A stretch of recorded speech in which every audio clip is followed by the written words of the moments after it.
Hello and welcome to the Faces of Africa Pocket Edition, where we dissect and discuss the topics covered in our weekly documentary show, which takes you through the continent's history, cultures, and major issues through exploring great personalities. This week on Faces of Africa, we are airing a part 2 of a new documentary called The Coast of Gold from Ghana.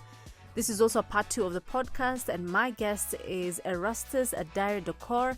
He's the main character of the show, and he's here with us. He's also an environmental journalist, an award-winning environmental journalist from Ghana.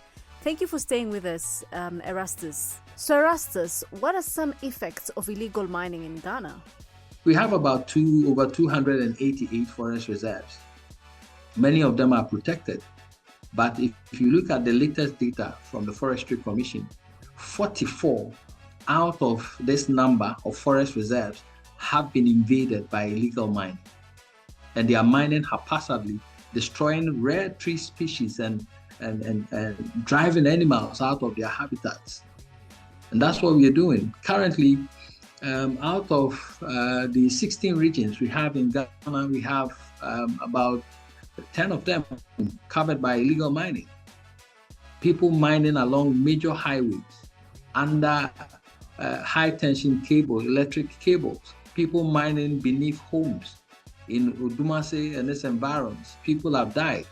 I can recall that of a pregnant woman who recently died, and her body was cooked out of the ground. Her toilet sat on an illegal mining pit, and it came down in the pit, and she died. And people are still digging beneath. And so many communities are affected. Cocoa farms have been uprooted for gold. The water that farmers are using to water their crops have been affected.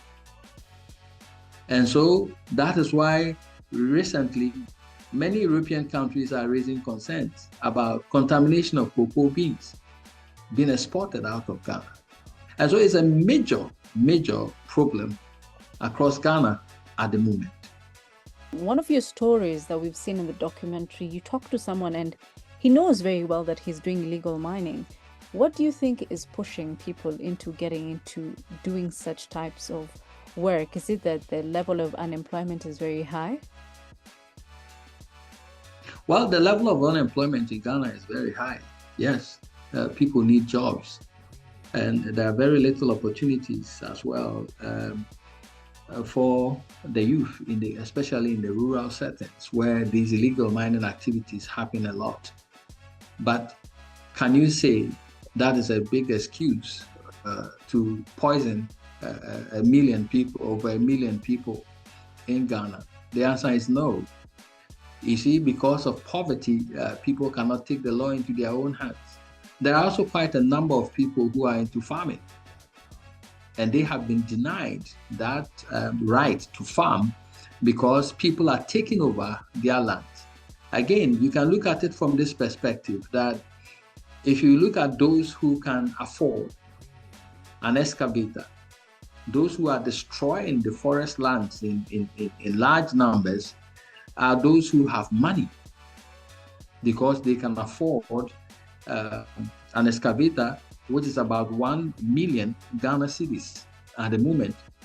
If they can afford not one, not two, but about 30 of them and sponsor such activities within the forest, then you're talking about how many people are below the poverty line who can afford that. Let's talk about the economics perspective now. Is gold helping the economy of Ghana, and what effects is illegal mining having on the economy of Ghana? Well, currently the government is saying that we are getting quite a lot in terms of export of gold. The current administration has formed what has been known as the Gold Board, preventing foreigners from purchasing gold and exporting gold. So the only institution that is exporting gold now is the Gold Board. And they feel that has helped a lot. And when they look at the figures, it's currently one of the factors that is holding the economy together because we are getting foreign direct investment, and we are getting the sale of gold, we are getting dollars from it. That is one side of it.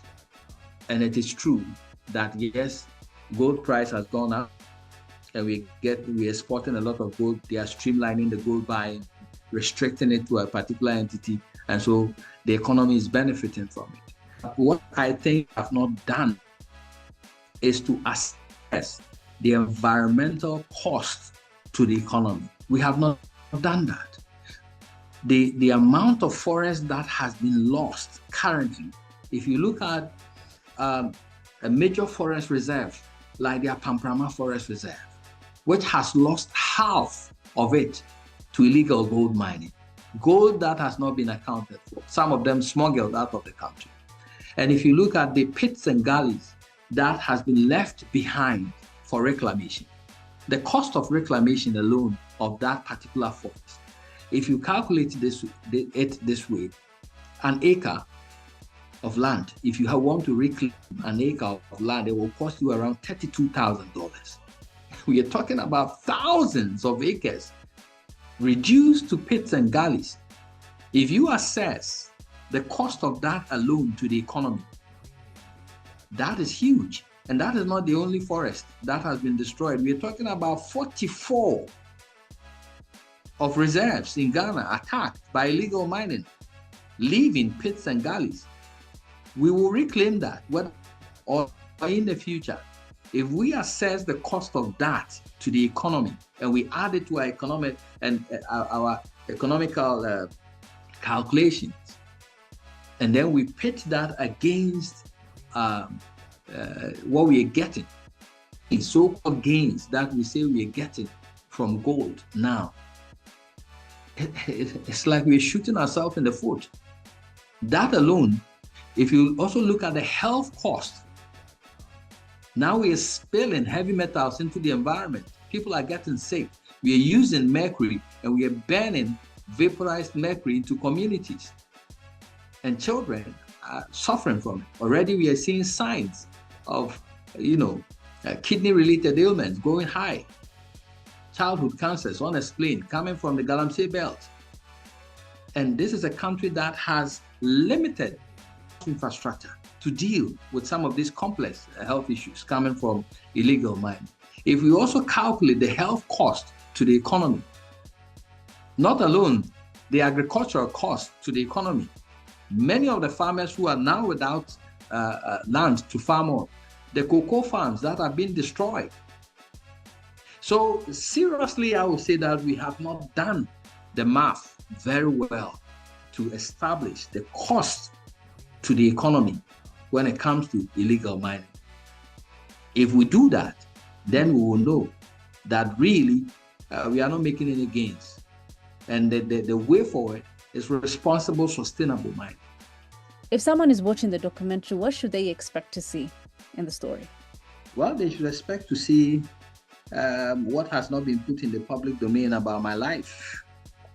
And in this documentary, I shared my life as a family man. I have children, and I'm doing this risky job. The other side of me that people do not know, the risk I face every day. I tell that in the documentary, and what the prospects are, and the adventures that we've done together, what we have faced, and others that normally use public domain. That is what is captured in this documentary.